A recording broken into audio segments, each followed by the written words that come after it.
Hi, good day. Welcome to another episode of Rod's Views, where you get uncontaminated, direct, thoughtful, and thought provoking views around current affairs in South Africa. And this is another episode in our series of the post 2024 elections, where to for South Africa. And today I want to talk about a reality check around the time frames. There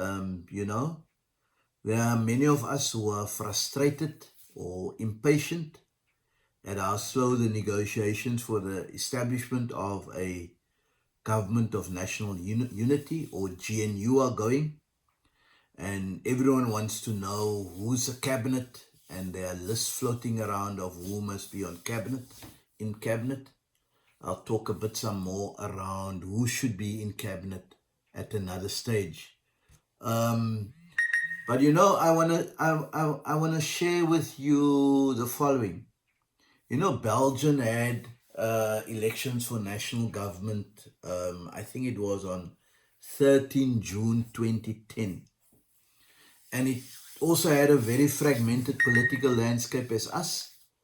And it had 11 political parties that won seats, and none of them won more than 20% of the total parliamentary seats to go into that parliament, right? To form a government.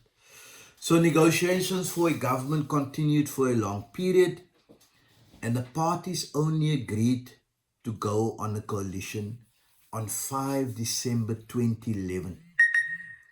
So it took about 540 days of negotiations and mediations.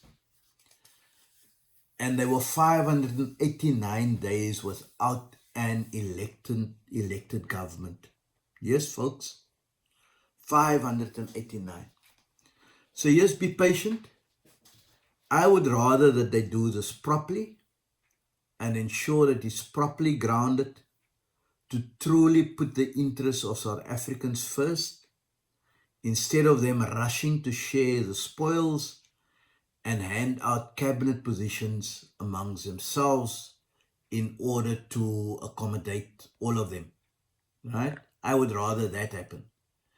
And what do you think of the Premier of Gauteng, Panyazi Lesufi, who on the one hand he said that things are complicated, but on the other hand he says he gives the negotiating team an ultimatum to conclude a deal by this Wednesday. Does this guy know that the deal in Gauteng is linked to the national process, and he must not just wait his time and take a chill pill? This delay could in a roundabout way be a blessing in disguise. It can speed up the process of holding a proper and inclusive people's convention or dialogue to deal with the weighty issues required to restart and reset South Africa that we all are comfortable with. So let's be patient and assist them to reset and restart South Africa on a new trajectory, but to do it in a proper way. So let's not rush around the setting up of or forming new cabinets or appointing cabinet members, etc. I think it's a blessing in disguise. They need to take their time, they need to do it properly, but they need to be wise, and they need to be adults. So yeah, please, as I said, subscribe to our YouTube channel, Rod's Views, where you can get thoughtful, thought-provoking, uncontaminated views. Salute.